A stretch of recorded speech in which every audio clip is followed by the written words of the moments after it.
ഭൂമിക്ക് വേണ്ടിയുള്ള ദളിത് വിഭാഗത്തിന്റെ പോരാട്ടത്തെ സർക്കാർ അനുഭാവപൂർവ്വം പരിഗണിക്കുമെന്ന് മുഖ്യമന്ത്രി ഉമ്മൻചാണ്ടി പറഞ്ഞു. കേരള ദളിത് ഫെഡറേഷൻ സംസ്ഥാന സമ്മേളനം കൊല്ലത്ത് ഉദ്ഘാടനം ചെയ്ത് സംസാരിക്കുകയായിരുന്നു അദ്ദേഹം.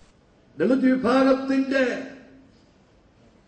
പിന്നോക്കാവസ്ഥ മാറ്റേണ്ടത് അവരുടേതായ ഉത്തരവാദിത്വമല്ല,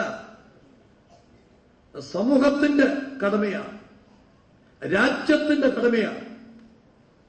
അത് നിയമപരമായി ഭരണഘടനാപരമായി പ്രഖ്യാപിക്കുന്ന നമ്മുടെ ഭരണഘടന രണ്ടർത്ഥത്തിലാണ് ലോകം മുഴുവൻ അംഗീകരിക്കപ്പെട്ടത്. ദളിത് വിഭാഗത്തിന്റെ ആവശ്യങ്ങൾ സാമൂഹ്യ പ്രശ്നമാണ്. മണ്ണിൽ അവകാശവും അധികാരവും സ്ഥാപിക്കാനുള്ള ശ്രമങ്ങൾക്ക് സർക്കാർ എല്ലാവിധ പിന്തുണകളും നൽകും. ദളിത് വിഭാഗത്തിന്റെ പിന്നോക്കാവസ്ഥയ്ക്ക് പരിഹാരം വിദ്യാഭ്യാസ മേഖലയിലെ പുരോഗതിയാണ്. ദളിത് വിഭാഗങ്ങൾക്ക് വിദ്യാഭ്യാസ സ്ഥാപനങ്ങൾ നിർമ്മിക്കാനുള്ള സ്ഥലം കണ്ടെത്തി കൊടുക്കാൻ സർക്കാർ തീരുമാനിച്ചിട്ടുണ്ട്. തൊഴിൽക്ഷമത വർദ്ധിപ്പിച്ച് സ്വകാര്യ മേഖലയിൽ ദളിതർക്ക് കൂടുതൽ പരിഗണന ലഭിക്കേണ്ട നടപടികൾ കൈക്കൊള്ളുമെന്നും ഉമ്മൻചാണ്ടി പറഞ്ഞു. സംസ്ഥാന പ്രസിഡന്റ് പി രാമഭദ്രൻ അധ്യക്ഷനായി. മന്ത്രി A P Anilkumar, N Peethambarakurup M P, C Divakaran MLA, P K Gurudasan MLA, Kadavoor Sivadasan, N K Premendran എന്നിവർ സംസാരിച്ചു.